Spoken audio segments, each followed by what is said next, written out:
Hello everyone, welcome to our channel MGI mission group of institution. तो आपका स्वागत है हमारे चैनल पर।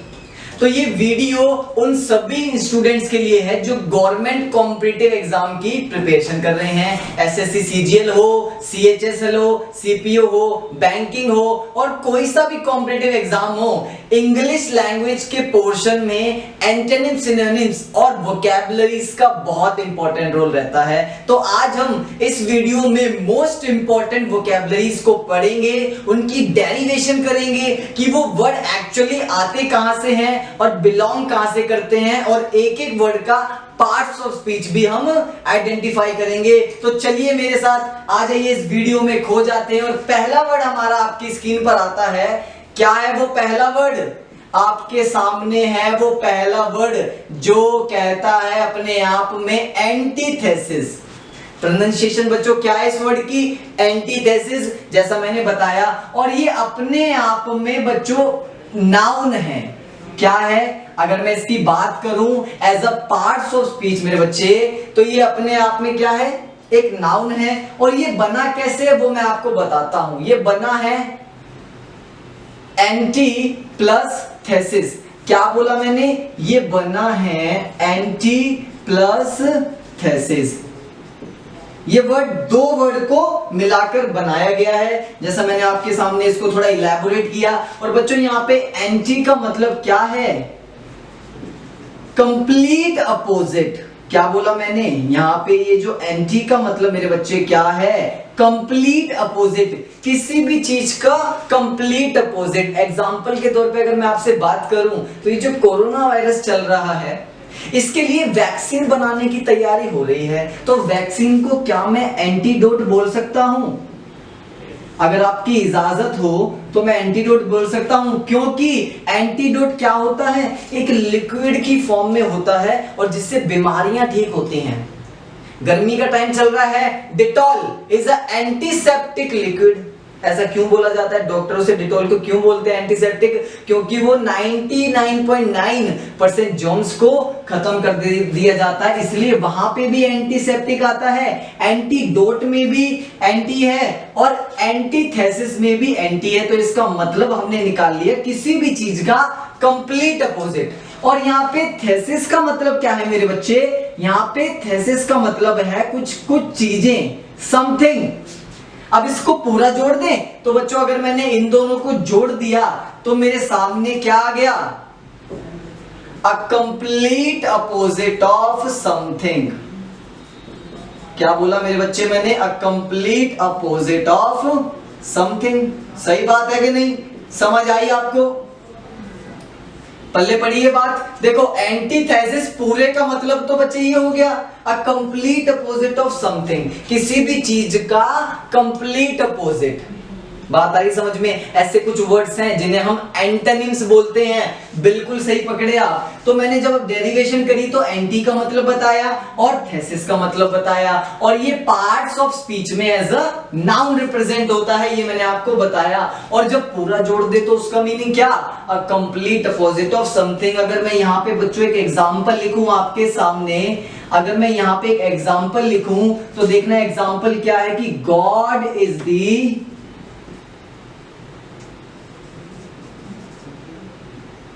Antithesis of devil. क्या बोला बच्चे मैंने? जो भगवान है वो एंटीथेसिस है डेविल के। अब यहां पे एंटीथेसिस का मतलब ही तो हो गया अपोजिट है। बात आई समझ में? मैंने क्या बोला? एग्जाम्पल से क्लियर हुआ कुछ? मतलब जो गॉड है, जो ये गॉड है वो अपोजिट है किसके? डेविल के, यानी शैतान के अपोजिट हैं। तो बात समझ आई? पहली वोकैब क्या थी हमारी? एंटीथेसिस, जो एज अ नाउन है और ऐसे डेरिवेशन से हम समझ सकते हैं। बात आई इसके सिनोनिम्स मैं आपको बता दूं तो बच्चे इसके सिनोनिम्स हो सकते हैं, अपोजिट भी ले सकते हैं आप, और एंटोनिम भी बोल सकते हैं हम इसका सिनोनिम, क्योंकि पूरा का पूरा विलोम शब्द है। पूरा का पूरा ये विलोम शब्द ही तो है। तो बात आई समझ में? एंटीथेसिस क्या है? पहली वोकैब थी और हमें अच्छे से समझ आ चुकी है। तो बढ़ते हैं नेक्स्ट वोकैब पर। तो बढ़ते हैं नेक्स्ट वोकैब पर। और नेक्स्ट वोकैब क्या है? वो नेक्स्ट वोकैब, चलिए एक वर्ड देता हूं आपको मैं। सेकंड वर्ड सोचा हमने और वो वर्ड हमारे सामने आ गया असेंड। क्या आ गया बच्चों वर्ड? वो वर्ड हमारे सामने आया असेंड। अब ये असेंड क्या है? असेंड अपने आप में as a parts of speech एक वर्ब है। बात आई समझ में? असेंड जो है अपने आप में एक वर्ब है और बना कैसे है बच्चों? ये बना है ए प्लस स्कैंड से। किससे बना है मेरे बच्चों? ये बना है ए प्लस स्कैंड से। और ये जो स्कैंड वर्ड है ना, ये बना है स्कैंडेर से। किससे बना है? ये बना है मेरा स्कैंडेर से। और स्कैंडेर एक लैटिन वर्ब है। बात आ रही है समझ? क्या बोला मैंने? ये जो स्कैंडेर है ये अपने आप में एक लैटिन वर्ब है जिसका मीनिंग मेरे बच्चे क्या होता है? इसका मीनिंग होता है टू क्लाइंब। क्या बोला मैंने? ये जो स्कैंडेर वर्ड है इसका मीनिंग होता है, क्या होता है? आपके सामने लिखा है, इसका बच्चे मीनिंग होता है टू क्लाइंब। बात आई समझ में? और यहां पे जो मेरा ए है ये वर्ड के आगे लगा हुआ है। ये जो मेरा ए है वर्ड के आगे लगा हुआ है। तो आपने सीखा होगा जो भी कोई ऐसा वर्ड जो वर्ड के आगे लगता हो उसे हम क्या बोलते हैं? उसे हम बोलते हैं प्रीफिक्स। बात आई समझ में? चलिए आगे बढ़ते हैं। तो ए प्लस स्कैंड, तो ये पूरा बन गया असेंड। ठीक है। और ए का मतलब यहां पे मैं आपको बता देता हूं। ए का मतलब बच्चे यहां पे होता है अप की तरफ, ऊपर की तरफ। क्या होता है? जाना कहीं ऊपर की तरफ, गो अप। ठीक है। और अगर मैं इसको जोड़ देता हूं तो कंप्लीट मेरे पास मीनिंग क्या आ जाता है बच्चों? कंप्लीट मेरे पास आ जाता है गो अप, या हम क्लाइंब भी बोल सकते हैं। क्या इसका मीनिंग आ गया? मेरे पास असेंड का मीनिंग आ गया गो अप एंड क्लाइंब। क्या मीनिंग आया? Go up and climb. बात आई समझ में? और कैसे मीनिंग आया आपके सामने मैंने डेरिवेशन करके बता भी रखा है। इससे रिलेटेड एक और वर्ड है जो मैं आपको बताना चाहूंगा। यहां पे इसका फर्स्ट मीनिंग ही ले लो। अब मैं दूसरा वर्ड डिराइव करता हूं, ध्यान से देखना। यहां पे ए लगा था और प्लस में क्या था मेरे बच्चे? स्कैंड। प्रीफिक्स, अब यहां पे प्रीफिक्स बदल देते हैं, प्रीफिक्स लगाते हैं डी प्लस सेंड। अगर बच्चों ये डी प्लस सेंड हो जाएगा तो पूरा क्या बन जाएगा? डिसेंड। और ये हमने सुना हुआ है कहीं, descend is the antithesis of ascend. Antithesis word क्या है? अभी हमने पहले सीखा, एक कंप्लीट अपोजिट की बात हो उसमें। ठीक है। एक कंप्लीट अपोजिट की बात हो तो क्या हुआ? डी अगर मैंने लगा दिया, डी भी मेरा यहां पे क्या हुआ? प्रीफिक्स। वर्ड के जो आगे लगे तो उसे क्या बोलते हैं? प्रीफिक्स बोलते हैं। और स्कैंड का मतलब आपको पता है, डेरिवेशन पूरी करके बता रखी है। तो वर्ड यहां पे निकल के आ गया डिसेंड। तो जब मीनिंग असेंड का था गो अप एंड क्लाइंब, तो डिसेंड का मीनिंग क्या होगा? गो डाउन या क्लाइंब, मतलब नीचे की तरफ जाना। जब असेंड का मतलब हो गया ऊपर की तरफ जाना, तो डिसेंड का मतलब क्या हुआ? उसका अपोजिट है, तो मतलब हुआ नीचे की तरफ जाना। और डी यहां पे मतलब ही देता है डाउन का। डाउन मतलब होता है किसका? डी का। एज अ मीनिंग क्या है? यहाँ पे डाउन है। बात समझ आई? मैंने हमारा वोकैब था असेंड, जो कि एक वर्ब है अपने आप में as a parts of speech, और जिसका मीनिंग होता है गो अप एंड क्लाइंब। अब ये मीनिंग कैसे पड़ा वो मैंने आपको यहाँ पे ऐसे करके समझाया कि ए प्लस स्कैंड, और स्कैंड स्कैंडेर से आया है जो कि एक लैटिन वर्ब है। और यहीं पे लगे हाथ डिसेंड का भी बता दिया कि डिसेंड का मीनिंग कैसे हुआ और डेरिवेशन कैसे हुई। बात समझ आई? अच्छा, कुछ बच्चे पूछ रहे हैं सर डिसेंड क्या वर्ब है हमारी? बिल्कुल, जब असेंड वर्ब है तो डिसेंड भी तो वर्ब ही होगी। बात आई समझ में? चलिए आगे बढ़ते हैं। और हाँ, असेंड और डिसेंड से मेरे को एक और बात याद आई।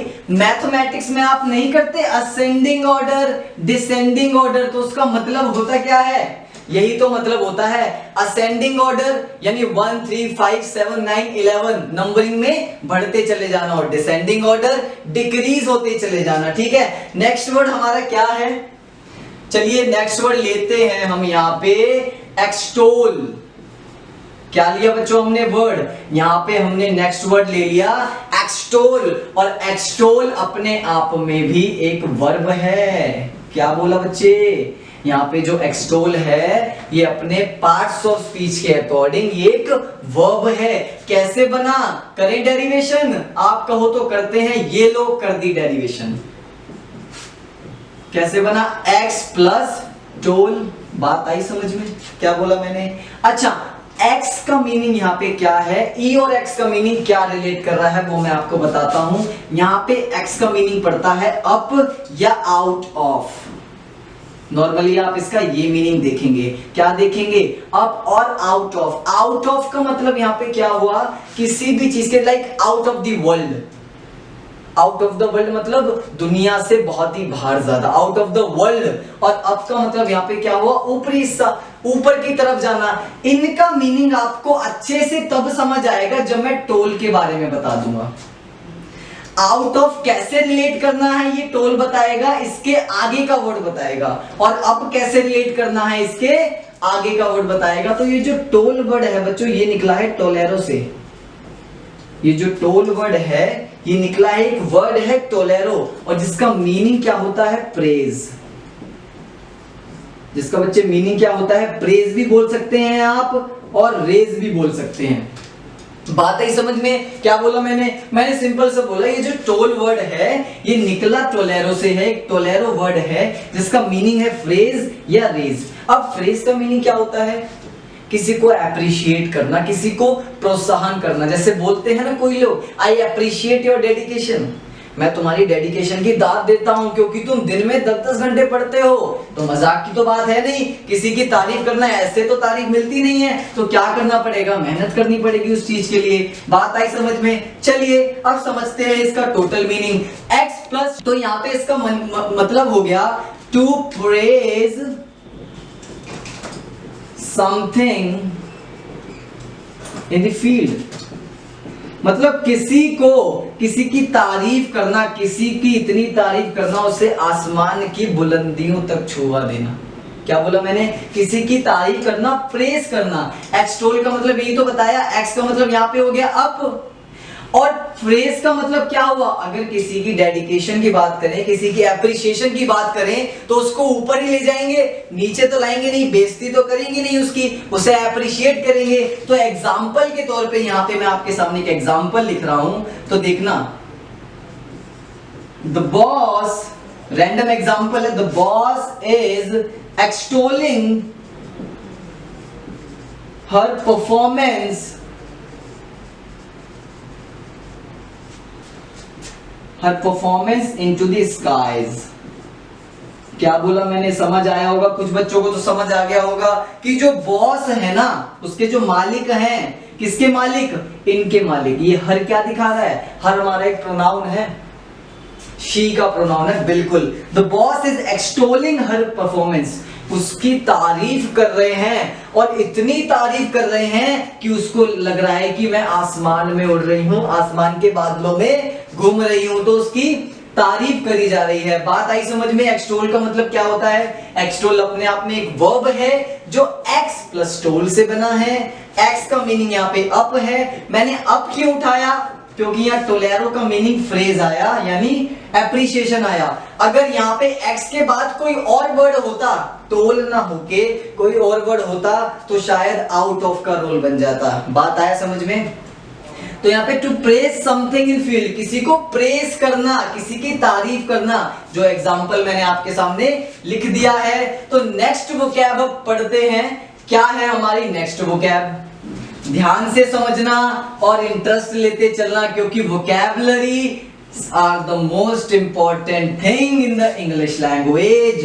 क्या बोला मैंने, बहुत इंपॉर्टेंट है। अच्छा, नेक्स्ट वोकैब हमारी क्या कहती है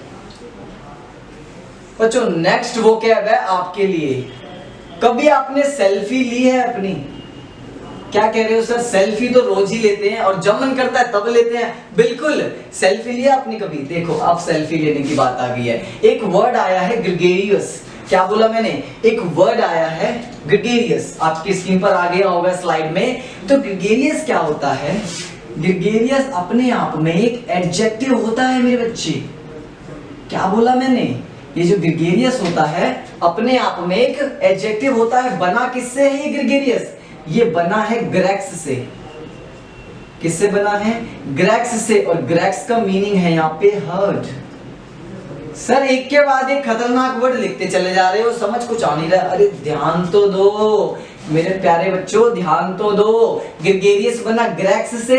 ग्रेक्स का मीनिंग क्या होता है? हर्ड। और हर्ड का मीनिंग तो समझ गए होगे ना आप। हर्ड का मीनिंग होता है झुंड। क्या बोला मैंने? ये जो हर्ड का मीनिंग क्या होता है? झुंड। कहते हैं एक डायलॉग भी तो फेमस है कि मुन्ना झुंड में तो सुअर आते हैं, शेर अकेला ही आता है। हाँ, कौन सी पिक्चर का है अब आपको पता चल गया। कोई बात नहीं, ध्यान देते हैं यहाँ पे। ग्रेगेरियस हमारी एक एडजेक्टिव है जो निकला है ग्रेक्स से, जिसका मीनिंग क्या होता है? झुंड। अब यहाँ पे झुंड किसका? लोगों का या पशु जानवरों का? तो यहाँ पे बात समझना, थोड़ी सी हिस्ट्री जानेंगे इस वर्ड के बारे में और अमेजिंग हिस्ट्री है इसकी, ध्यान से देखना। 17th सेंचुरी में मैं बात करता हूं 17th सेंचुरी की, तो ये जो ग्रेगेरियस वर्ड था ये फॉर एनिमल्स यूज होता था।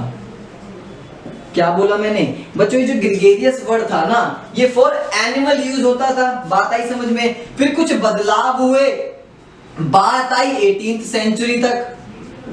कहां तक बात आ गई? बात आ गई बच्चों 18th सेंचुरी तक, और ये अब वर्ड यूज होने लगा फॉर पीपल। क्या बोला मैंने? फिर ये वर्ड किसके लिए यूज होने लगा? ये पीपल के लिए यूज होने लगा।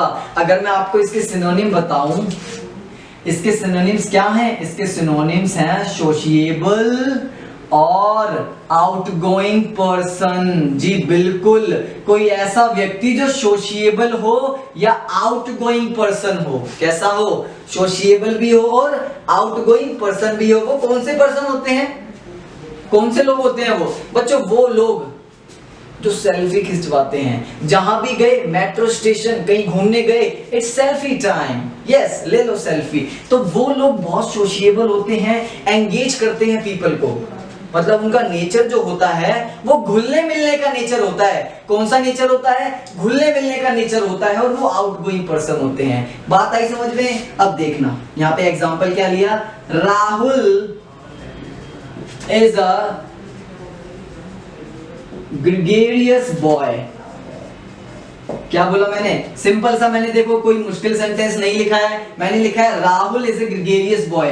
मतलब राहुल एक ऐसा लड़का है जब भी बाहर जाता है ना उसका फोन ऐसे खुल जाता है और सेल्फी पे सेल्फी, सेल्फी पे सेल्फी चलती रहती है, और रास्ते में जो भी आ जाए उसको पकड़ के फोटो खिंचवा लेता है। देख रहे हो कितना सोशिएबल है। ये नहीं देखता कि भाई तू कौन है, कहां से है, नहीं, मतलब किससे है? मतलब हमारा सोशिएबल से है और घुलने मिलने से है, खुशियां बांटने से है। बात आई समझ में? ग्रेगेरियस का मतलब क्या था? कैसे डिराइव किया हमने? ग्रेक्स और हर्ड से। और हाँ एक बात और, ये जो ग्रेगेरियस वर्ड है ये हमने उठाया कहां से है? ये ग्रीक वर्ड है। क्या बोला मैंने? ये एक ग्रीक वर्ड है। जैसे लैटिन वर्ड था ना पहले असेंड, वैसे ये ग्रीक वर्ड है जो हर्ड झुंड से रिलेट करता है। और हाँ, Rahul is a gregarious boy मतलब क्या हुआ? ये लोग वो होते हैं राहुल जैसे जो झुंड में चलते हैं। मतलब इनका एक ग्रुप होता है, वो ग्रुप आपको अलग से ही दिख जाएगा। इनका एक ग्रुप होता है, वो ग्रुप अलग से ही दिख जाएगा, और वो इतना सोशिएबल होगा रोड पे। लाइक टिकटॉक बनती थी ना, आप कहीं सीपी चले जाओ, कहीं भी चले जाओ, तो जितने भी झुंड होते थे ना, कौन से झुंड थे? वो ग्रेगेरियस झुंड थे सारे के सारे। हाँ अब पीपल के लिए यूज होने लग गया, लेकिन अगर टिकटॉक की बात कर रहे हो तो आप ये वाला भी लगा सकते हो, आपकी मर्जी है। चलिए आगे बढ़ते हैं मजाक से हटके। नेक्स्ट वर्ड हमारा कौन सा है? तो बच्चे नेक्स्ट वर्ड समझ आ रहा है क्या हो रहा है? अभी नोट नहीं करना, वैसे तो रब कर दिया मैंने, स्क्रीनशॉट ले लिया करो अगर आप नहीं लिख रहे हो तो, वरना बाद में भी लिख सकते हो। अभी समझो, बात आई समझ में? तो बच्चों नेक्स्ट वर्ड हमारा है कौन सा? फिफ्थ वर्ड आ गया ये। जी बिल्कुल, फिफ्थ वर्ड बच्चों हमारा आया इनेट। एक्चुअली मैं देख रहा हूं ना कि नेक्स्ट वर्ड है कौन सा, जैसे आप देख रहे हो स्क्रीन पर, बिल्कुल। तो फिफ्थ वर्ड क्या आ गया हमारा? इनेट। और मैं बता दूं ये जो इनेट है अपने आप में एडजेक्टिव है, विशेषता बताता है। अब देखना, इसको भी तोड़ेंगे, इसको भी तोड़ेंगे मरोड़ेंगे। देखो आ जाओ, ये बना किससे है? ये बना है इन प्लस नेट से।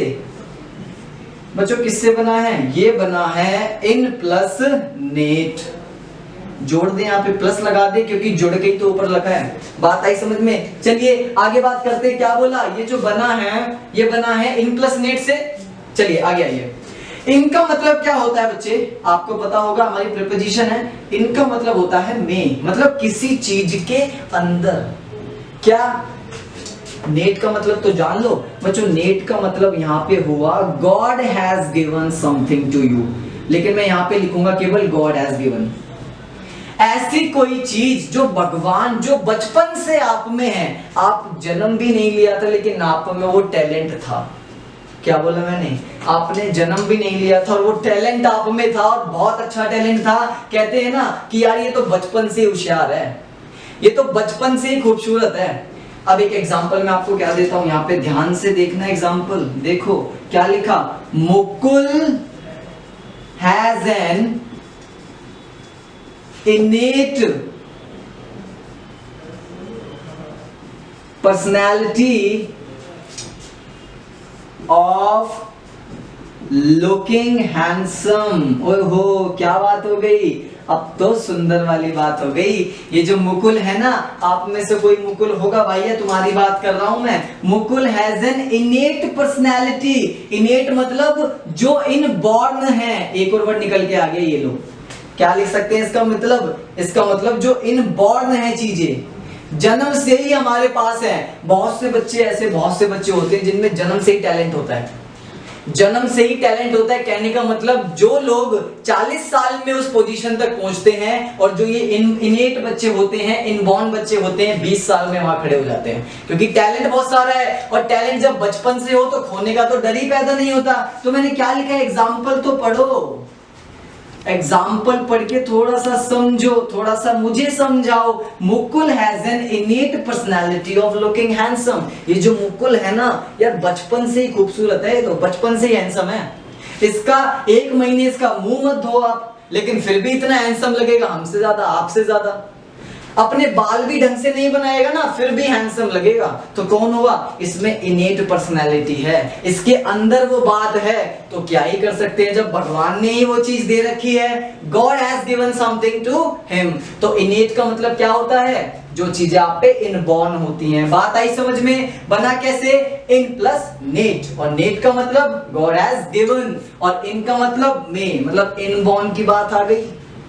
बचपन से ही आप में भी कुछ कोई ना कोई टैलेंट बचपन से ही होगा, तभी तो गवर्नमेंट पेपर की तैयारी कर रहे हैं हम, और क्रैक भी करेंगे इसी साल। बात आई समझ में? क्या बोला मैंने? और हाँ, तेज नहीं भागना हमको बिल्कुल भी तेज नहीं भागना, हमें एवरेज स्पीड से चलना है। क्योंकि जो तेज भागते हैं ना, एक टाइम पे धीरे हो जाते हैं, और जो एवरेज स्पीड पे चलते हैं ना, रेस खत्म हो जाती है, पता ही नहीं चलता, फिर पीछे देखते हैं, अरे रेस तो खत्म हो गई। तो यही तो जादू है। नेक्स्ट वर्ड क्या आता है हमारे पास? अगला वर्ड हमारा बच्चे क्या है? अगला वर्ड है लेथार्जिक।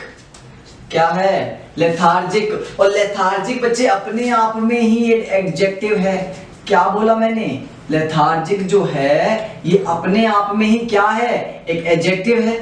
बात आई समझ में? अब देखते हैं कि लेथार्जिक बना कैसे। आ जाइए, लेथार्जिक बना है लेथार्गोस से। लेथार्जिक बना है हमारा लेथार्गोस से, और लेथार्गो एक लैटिन वर्ड है। बात आई समझ में? और लेथार्गोस का ही तो मीनिंग होता है इनएक्टिव। क्या मीनिंग होता है बच्चे? देखो ना, लेथार्जिक बना है लेथार्गोस से, और लेथार्गोस बना है, लेथार्गोस का मीनिंग है इनएक्टिव। और इनएक्टिव से मैं थोड़ा आपको बताऊं तो इसका मतलब हुआ आलसपन।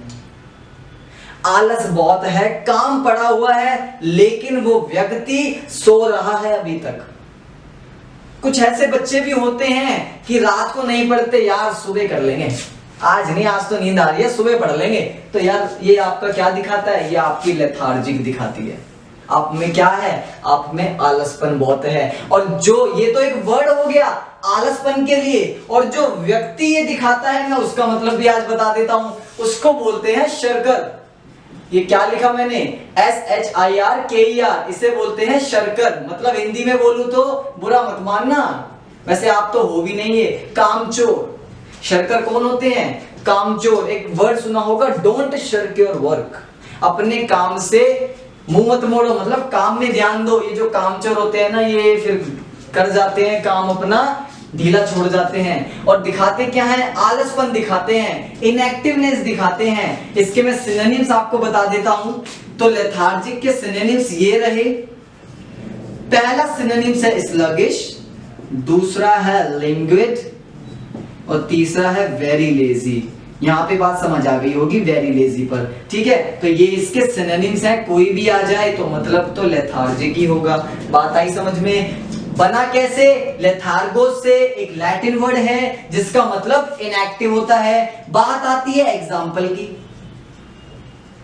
बात क्या आती है, एग्जाम्पल की। अगर मैं आपसे बोलूं कि वह लड़का बहुत थका हुआ और लेथार्जिक फील कर रहा है, जो वह लड़का है, मैंने वह एक प्रोनाउन लिया है, चलो प्रोनाउन नहीं लेते, श्याम लेते हैं।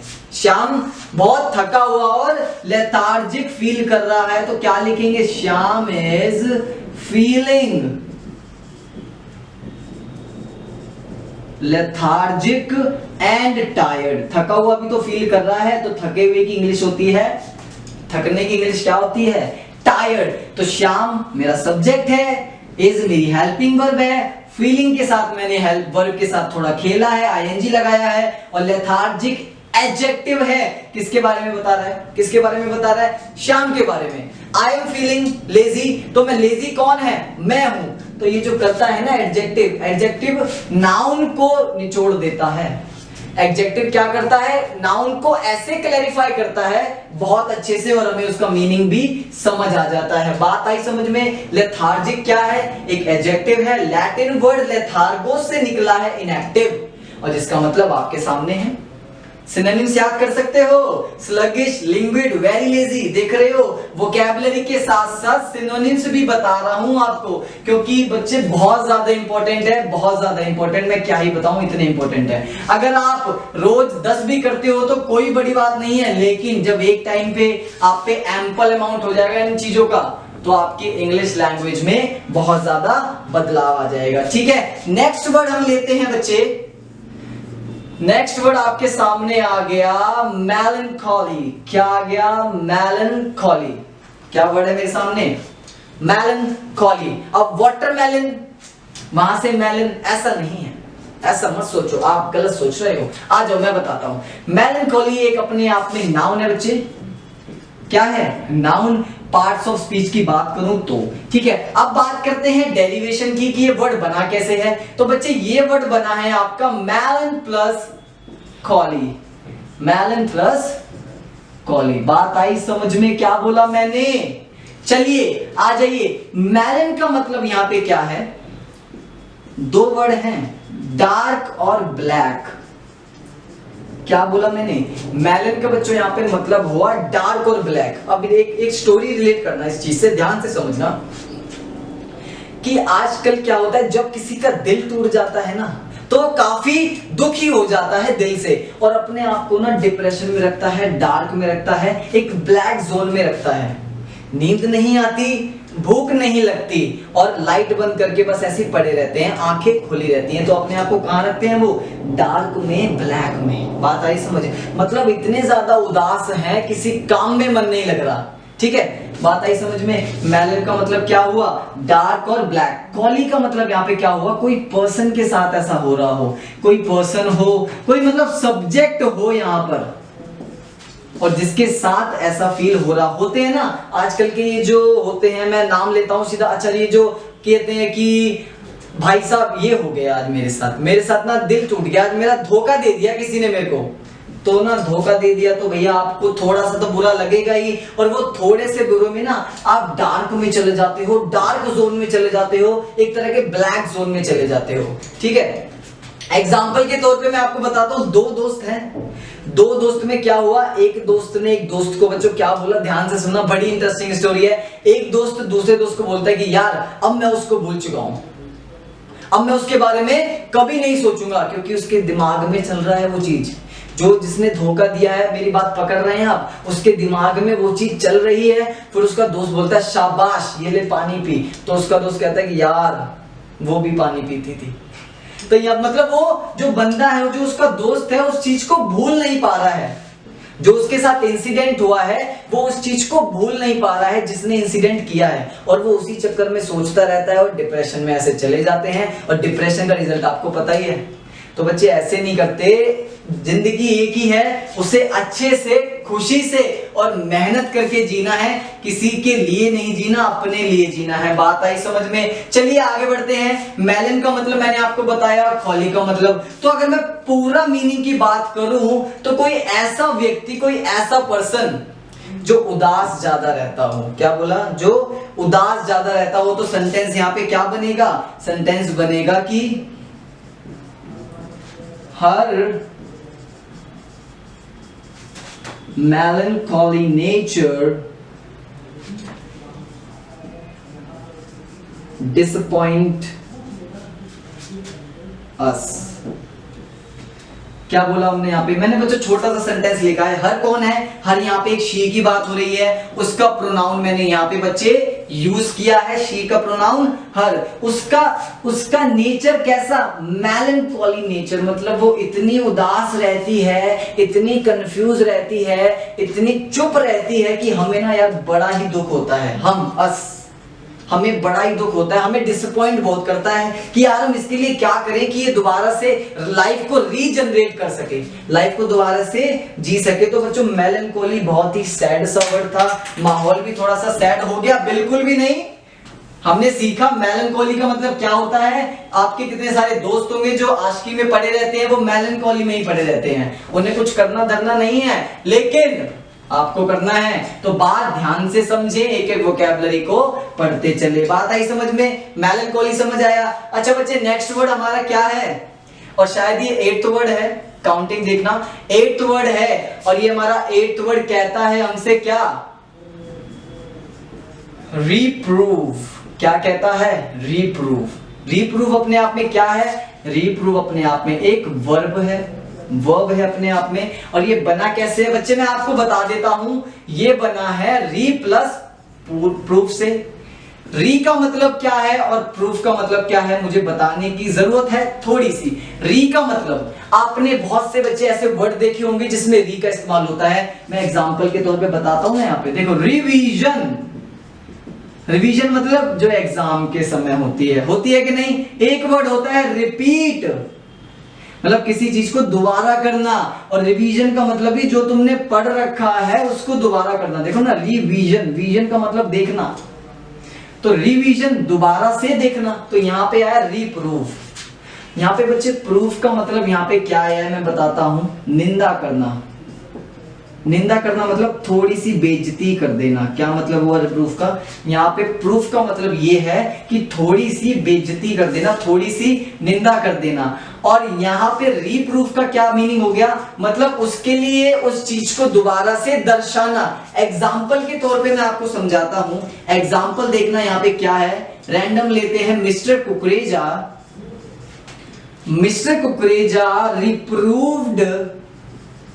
रिप्रूव्ड कर रहे हिज सन, अपने बेटे को, for bad habits. Mister Kukreja क्या कर रहे हैं? अपने बेटे को बता रहे हैं कि सुधर जाओ, तुम्हारी गंदी आदतें ये ठीक नहीं है। मिस्टर कुकरेजा ने रिप्रूव्ड किया, मतलब बताया उसको, निंदा की उसकी कि भैया सही हो जाओ, बैड हैबिट्स, अपनी ये गलत आदतें छोड़ दो। तो क्या किया? उसे रिप्रूव्ड किया, उसे समझाने की कोशिश करी। डेरिवेशन ये रही। बात आई समझ में? बच्चों देखो, रिप्रूव का मतलब मैंने आपको बता दिया और कुछ एग्जांपल्स भी बताए हैं कि रिवीजन से रिलेट कर सकते हो आपकी किसी चीज को दोबारा देखना। और रिपीट, यहां पे भी री आया है।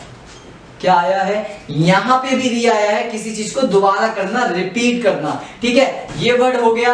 अब नेक्स्ट वर्ड बच्चों हमारा क्या है? नेक्स्ट वर्ड सीखते हैं। तो बच्चों नेक्स्ट वर्ड आपका है 9th वर्ड, जिसे हम बोलेंगे वो है प्रोलिफिक। क्या बात है, क्या मस्त वर्ड आया है। क्या आया है? एल थोड़ा अच्छे से बनाएंगे, लहर ज्यादा हो गई, इतनी लहर अच्छी नहीं है। प्रोलिफिक। प्रोलिफिक क्या है? प्रोलिफिक अपने आप में एक एडजेक्टिव है बच्चे। क्या बोला मैंने? ये जो प्रोलिफिक है मेरे बच्चे अपने आप में एक एडजेक्टिव है, जिसका मीनिंग क्या होता है बताता हूं आपको। जिसका मीनिंग होता है to produce in large amount, या हम कह सकते हैं इन लार्ज नंबर। एक तो ये मीनिंग बच्चों, इसके दो मीनिंग है। प्रोलिफिक के दो मीनिंग लेके चलना, प्रोलिफिक के दो मीनिंग लेके चलना। ये फर्स्ट मीनिंग मैंने लिख दिया यहां पे। प्रोलिफिक के बच्चे दो मीनिंग लेके चलना। वो दो मीनिंग कौन से है मैं आपको बता रहा हूं। पहला मीनिंग है to produce in large amount और लार्ज नंबर, मतलब कोई भी ऐसी चीज जो आप बड़े पैमाने पे बना रहे हो, उत्पाद कर रहे हो, यानी प्रोडक्शन कर रहे हो। एग्जांपल दूं इसका? बहुत बेस्ट एग्जांपल है। पहली बात बताओ, समझ आया आपको कि प्रोलिफिक का पहला मतलब क्या है? कोई ऐसी चीज, कोई ऐसी थिंग जिसको आप बड़े पैमाने पे, लार्ज स्केल पर बना रहे हो। तो एक बहुत बड़ा एग्जांपल है मेरे पास का, देखो पार्ले जी। ओहो, Parle G, G for genius, जो कि आप हैं। आ जाइए। Parle G produces prolific amount of biscuits बनाते हैं। हमें तो पता है बिस्किट्स ही बनाते हैं, कुछ और बनाते होंगे तो बात अलग है। पार्ले जी क्या करता है? बहुत बड़े पैमाने पर प्रोडक्शन करता है बिस्किट्स की। बच्चों पार्ले जी से एक नॉलेज पता चलिए, आपको पता है पार्ले जी एक ऐसा बिस्किट है जिसके एक सेकंड में 30,000 पैकेट खुल जाते हैं रोजाना। क्या बोला मैंने? जी हां, अभी मैं आपसे बात कर रहा हूं ना, तो इतनी देर में 30,000 पैकेट खुल भी चुके हैं। एक सेकंड में all around the world Parle G के 30,000 पैकेट खुल जाते हैं। और महीने का आप हिसाब लगा सकते हो, मिलियन तक बात पहुंच जाती है। तो इतना फेमस बिस्कुट है यार, बचपन से खा रहे हैं बिस्किट। बात आई समझ में? तो एक तो मतलब हो गया कि प्रोडक्शन हो रही है बहुत बड़े लेवल पे, प्रोलिफिक एडजेक्टिव है। अब दूसरा इसका मीनिंग क्या हुआ बच्चे? आ जाइए दूसरा मीनिंग भी पढ़ते हैं। प्रोलिफिक का एक मीनिंग नहीं है, प्रोलिफिक के दो मीनिंग है। पहला बता दिया, दूसरा बताने जा रहा हूं। तो दूसरा मीनिंग देखो मेरे बच्चे क्या है? दूसरा मीनिंग हुआ यहां पे प्रोडक्टिविटी। प्रोडक्टिविटी क्या बोला मैंने? ऑफ लैंड, लैंड की बात आ गई। मतलब कोई बच्चों ऐसी जमीन जो उपजाऊ हो, हिंदी में बोलूं तो क्या बोला मैंने? कोई ऐसी जमीन जो उपजाऊ हो। उपजाऊ मतलब यार, मतलब गांव में होती है ना, कोई ऐसा खेत होता है, उस पे आप किसी की भी खेती कर लो, उस पे फल तो मिल ही जाना है, रिजल्ट तो उस पे आ ही जाना है। तो ऐसी उपजाऊ जमीन, ऐसी उपजाऊ जमीन की बात कर रहा हूं मैं। मतलब प्रोडक्टिव लैंड है वो लैंड जो है काफी प्रोडक्टिव है, ड्रॉट नहीं है। इसका अपोजिट याद आ गया मेरे को, अभी तो मैं आपको बता देता हूं। ये जो प्रोडक्टिव का अपोजिट होता है ड्रॉट, जिसका मतलब होता है सूखा पड़ना, अकाल पड़ना। क्या मतलब होता है बच्चे? जिसका मतलब होता है सूखा पड़ना, अकाल पड़ना। लेकिन ऐसी जमीन तो नहीं है प्रोलिफिक। प्रोलिफिक तो बहुत ही ज्यादा प्रोडक्टिव लैंड है। तो इसका एग्जांपल क्या हो गया? इसका एग्जांपल हो गया कि ये जो फर्टिलाइजर्स लैंड होती है ना, fertilisers land are prolific land. Simple सा एग्जांपल ले दिया हमने। ये जो बच्चे फर्टिलाइजर लैंड होती हैं काफी उपजाऊ होती हैं, काफी प्रोडक्टिव होती हैं, मतलब ये आउटपुट बहुत देती हैं इन्वेस्ट करने पर। बात आई समझ में? क्या हुआ? प्रोलिफिक के दो मीनिंग है, ये तो एज एडजेक्टिव तो यूज होता ही है, और इसके दो मीनिंग है। पहला मीनिंग है to produce in large amount और लार्ज नंबर, कोई ऐसी चीज जो आप लार्ज अमाउंट पर विकसित कर रहे हैं, प्रोड्यूस कर रहे हैं। और सेकंड मीनिंग है प्रोडक्टिविटी ऑफ लैंड, जो लैंड बहुत उपजाऊ है, बहुत ही ज्यादा प्रोडक्टिव है, जो मैंने लिखा है fertilisers land are prolific land. आप एग्जांपल लिख सकते हैं और मीनिंग मैंने बता सकती है, तो आप खुद भी बना सकते हैं। मेन चीज क्या है? मेन थिंग आपको ये सारे के सारे याद होने चाहिए। बात आई समझ में? चलिए नेक्स्ट हमारा वर्ड क्या है? आपकी स्लाइड पर आने वाला ही होगा, आने ही वाला होगा, और ये आ गया। क्या आ गया? लास्ट वर्ड है हमारा ट्रैंक्विल। क्या है बच्चों? लास्ट वर्ड है हमारा ट्रैंक्विल। ट्रैंक्विल क्या कहता है? पहले देख लेते हैं पार्ट्स ऑफ स्पीच की बात। ट्रैंक्विल कहता है अपने आप में मैं हूं भैया एडजेक्टिव, और तुम अपनी देख लो। ट्रैंक्विल क्या कह रहा है? ट्रैंक्विल कह रहा है कि मैं ना अपने आप में एडजेक्टिव काम करता हूं, मैं लोगों की विशेषता बताता हूं। अब नेगेटिव में पॉजिटिव में तो मेरा मतलब तो जानो, पहले मेरा मतलब तो जान लो तभी तो बता पाओगे। तो इसको चलो करते हैं डिराइव। ये बना है ट्रेन प्लस क्विल से। क्या बना है? ये बना है ट्रेन प्लस क्विल से। बात आई समझ में? अब ट्रेन का मतलब क्या होता है? ट्रेन का मतलब होता है बच्चे फ्री फ्रॉम डिस्टर्बेंस। क्या बोला बच्चे मैंने? ट्रेन का मतलब होता है फ्री फ्रॉम डिस्टर्बेंस। बात आई समझ में? और ये जो क्विल का मतलब होता है, इसका मतलब होता है शांत रहना या शांत करना। क्या बोला मैंने? ये जो क्विल का मतलब होता है, इसका मतलब होता है शांत रहना या फ्री फ्रॉम डिस्टर्बेंस। अगर मैं इन दोनों को जोड़ दूं तो क्या मीनिंग आएगा? कोई ऐसा व्यक्ति जो शांत रहना चाहता हो, जो शोर शराबा ना चाहता हो। आप कभी ऐसे रेस्टोरेंट में गए होंगे, कभी ऐसे मॉल में गए होंगे जहां पे शांति बहुत होती है, और हाँ, घर जैसी शांति तो कहीं नहीं होती जैसे पता है। तो ऐसी कोई जगह जहां पे जो शांति है, वहां पे बैठकर जो रिलैक्सेशन मिलती है आपको, उस जगह को भी हम ट्रैंक्विल बोल सकते हैं, ट्रैंक्विल प्लेस बोल सकते हैं, ट्रैंक्विल नेचर। ये अपने अपने हिसाब से एडजस्ट होता है। तो मैंने अच्छा एग्जांपल लिखते हैं यहाँ पे, एक प्यारा सा एग्जांपल लिखते हैं, देखना example. She is a very tranquil girl. मतलब क्या बोला मैंने? एक एग्जांपल सिंपल सा लिया, एक और एग्जांपल लूंगा अभी कि जो लड़की है ना यार, बहुत ही ट्रैंक्विल है, मतलब बहुत ही शांत मिजाज की है। आप इसके सामने इसको डांट भी दोगे ना, तब भी स्माइल पास करके चली जाएगी, कुछ नहीं कहेगी आपसे। दुनिया अलग ही है इसकी। किसकी? शी की। कोई है, प्रोनाउन ले लिया है। She is a very tranquil girl, मतलब बहुत ही शांत मिजाज की है। ये तो हमने बात कर ली as a subject, as a human being. अगर मैं बात करूं एज अ प्लेस तो क्या बोलूंगा? This place has tranquil trait to show everyone। क्या बोला बच्चे मैंने यहां पे बोल दिया, ये जो जगह है ना, दिस प्लेस, मैं इस प्लेस की बात कर रहा हूं। This place has a tranquil trait to show everyone. मतलब इस पे ना खासियत है। ट्रेट का मतलब होता है क्वालिटी। बच्चे ट्रेट का मतलब क्या होता है?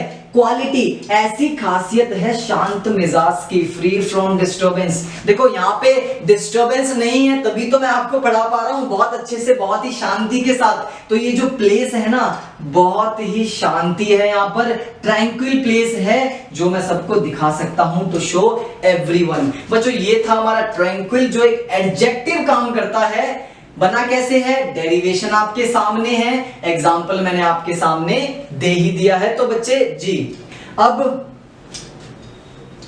बात करते हैं कि ये जो हमारी वोकैब्स हो गई हैं, ये आगे से कैसे कराएंगे, अब हम कैसे इनको याद करें। तो बच्चे जो मैंने आपको सिनोनिम्स बताए हैं, जो हिंदी में मीनिंग बताया है, और जो डेरिवेशन बताया है ना मैंने आपको, वो बहुत ज्यादा इंपॉर्टेंट है। जब भी एक नजर देखेंगे ना आप, तो आपको याद हो ही जाएगा। ठीक है, तो ऐसे ही हम हर संडे 10 बजे आपके साथ आएंगे, आपसे मिलेंगे, और मोस्ट इंपॉर्टेंट वोकैबुलरीज आपके सामने शेयर करेंगे, क्योंकि कॉम्पिटिटिव एग्जाम के लिए बहुत ही ज्यादा इंपॉर्टेंट है। और मेहनत आप करते रहिए। अगर कोई डाउट लगा हो किसी वोकैबुलरी में, अगर आपको किसी वोकैबुलरी में प्रॉब्लम आ रही हो, तो आप मुझसे कमेंट करके पूछ सकते हैं। और हाँ, आपका अगर भला हुआ हो इस वीडियो से, तो आप दूसरों का भी भला जरूर करें, लाइक और शेयर करें, जो दोस्त आपके गवर्नमेंट एग्जाम की प्रिपरेशन कर रहे हैं, क्योंकि आपने सीखा उनको भी सिखाइए। इसको बोलते हैं टुगेदर ग्रोथ, साथ बढ़िए, किसी को पीछे मत छोड़िए। तो ये पहला फर्ज बनता है हमारा as a best student of the world. बात आई समझ में? तो मिलते हैं जल्द से जल्दी नेक्स्ट क्लास में। पढ़ते रहिए और सुरक्षित रहिए।